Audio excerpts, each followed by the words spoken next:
Good morning, students. Myself, Professor Uday Patel. Today, study about system function, zeros and poles. Okay. Basically आपका ये signal and system जो fifth sem electrical के अंदर subject है, उसके अंदर का एक छोटा सा एक टॉपिक है। अब जो भी लाप्लास ट्रांसफॉर्म होता है, उसकी वजह से आपका जो भी टाइम डोमेन फंक्शन होता है वो स्पेस डोमेन या एस प्लेन या लाप्लास प्लेन जो हम बोल सकते हैं उसके अंदर कन्वर्जन करता है। तो आज हम ये पढ़ने वाले हैं कि सिस्टम फंक्शन होता क्या है। सिस्टम फंक्शन के अंदर जैसे जस्ट अभी मैंने बोला कि time domain function to space domain में कन्वर्ट करवाने के लिए लाप्लास ट्रांसफॉर्म यूज होता है। और इस तरह का जो भी फॉर्मेट होता है एक्स ऑफ एस के फॉर्म में या एस प्लेन की फॉर्म में, जो भी आपको फंक्शन आपको दिख रहा है उसको सिस्टम फंक्शन आप बोल सकते हो। ओके, अब यहाँ पे जो भी आपको दिख रहा है 1/s+2, वो किसी भी एक पर्टिकुलरली सिस्टम का फंक्शन है।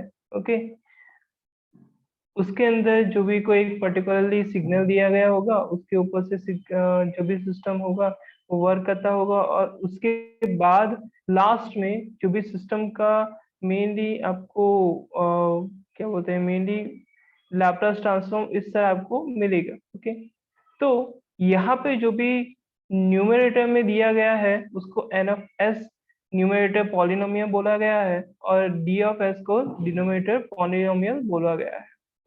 अब इस पर्टिकुलरली फंक्शन के ऊपर से हमें क्या मिलता है कि न्यूमरेटर रूट्स मिलते हैं, डिनोमिनेटर रूट्स मिलते हैं। कैसे?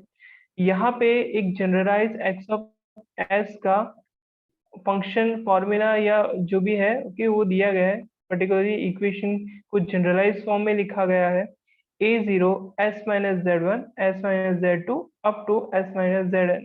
ओके, जहाँ पे ये a0 है वो आपका कांस्टेंट होगा। ओके, लाइक यहाँ पे 3 4 5 कोई भी एक वैल्यू रखी गई होगी, और s-1 s-2 इस तरह के कुछ फॉर्म्स के अंदर आपका इक्वेशन बना होगा। डिनोमिनेटर के अंदर आप देख सकते हो कि b0 s-p1 s-p2 up to s-pm।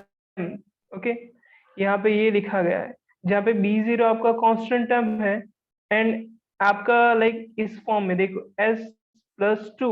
Okay, यहाँ पे लिखा है s-p2। ओके, तो ये एक जनरलाइज फॉर्म है किसका? इसका। ठीक है, और अगर आप इसके लिए बोलना चाहते हैं तो डिनोमिनेटर में आपको पोल्स मिलेंगे, न्यूमरेटर में जो भी आपको z से रिप्रेजेंट किया गया है यहाँ पे उसके ऊपर से आपको जीरोस मिलेंगे। तो अगर आपको सिस्टम के जीरोस एंड पोल्स को फाइंड आउट करना है तो इस जनरलाइज फॉर्म के साथ कंपेरिजन करके आप कर सकते हो। लाइक फॉर एग्जाम्पल यहाँ पे 1 है तो a0 की वैल्यू 1 आई, लेकिन यहाँ पे ऐसा कुछ z की वैल्यू है ही नहीं, एस के फॉर्म में कोई नहीं है। ओके, तो यहाँ पे आपको जीरो मिलेगा।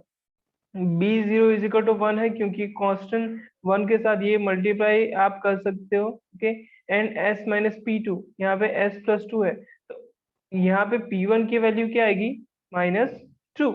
ओके, यानी जीरोस जीरो है और पोल्स इज इक्वल टू यहाँ पे इसके लिए -2 है। चलो एक एग्जांपल के ऊपर से समझते हैं कि identify and draw the poles and zeros of X of S. यहाँ पे एक फंक्शन दिया गया है 3s-1, एंड यहाँ पे डिनोमिनेटर में दिया गया है s² + 3s+2। अगर आपको पोल्स फाइंड आउट करने हैं तो इसके आपको क्या फाइंड आउट करने पड़ेंगे? आपके रूट्स फाइंड आउट करने पड़ेंगे। अब आप सबको लोगों को पता है कि s² + 3s+2, इसका जो भी रूट्स फाइंड करने के लिए इसके फॉर्म में आपको लिखना पड़ता है 2 × 1 is equal to what? 2। 2 + 1 is equal to 3, तो s+2 s+1 आपको लिख सकते हो। और polynomial p1 and sorry post p1 and p2 की वैल्यू क्या होगी? -2 एंड -1, जो यहाँ पे लिखा हुआ है। Hence the system has two poles. To find the zeros, we equate the numerator of the transfer function to 0. Okay, particularly जो भी आपका न्यूमेटर के अंदर जो भी फंक्शन था इसको ट्रांसफर फंक्शन बोला जाता है, इज इक्वल टू आप 0 लिख दो और आपके उसके पोल्स फाइंड आउट कर दो। अगर आप इसकी बात कर रहे हो तो आपको क्या मिलेगा, इसकी वैल्यू 1/3 मिलेगी जो जीरोस है।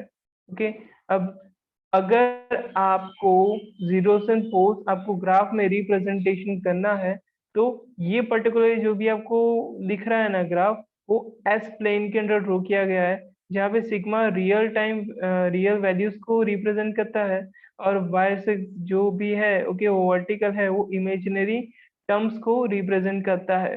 लाइक कंसिडर दिस 1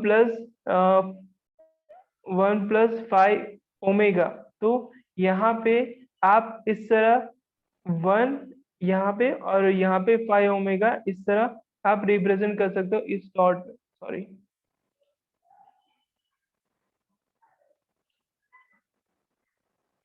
तो यहाँ पे पोज क्या थे याद है, -1 -2 एंड जीरोस क्या थे 1/3। तो इस तरह आपको रिप्रेजेंटेशन करना होगा। ओके, तो आज हमने पढ़ा कि what is zeros and poles and what are the definition or what is the concept of system function. Okay, thank you so much.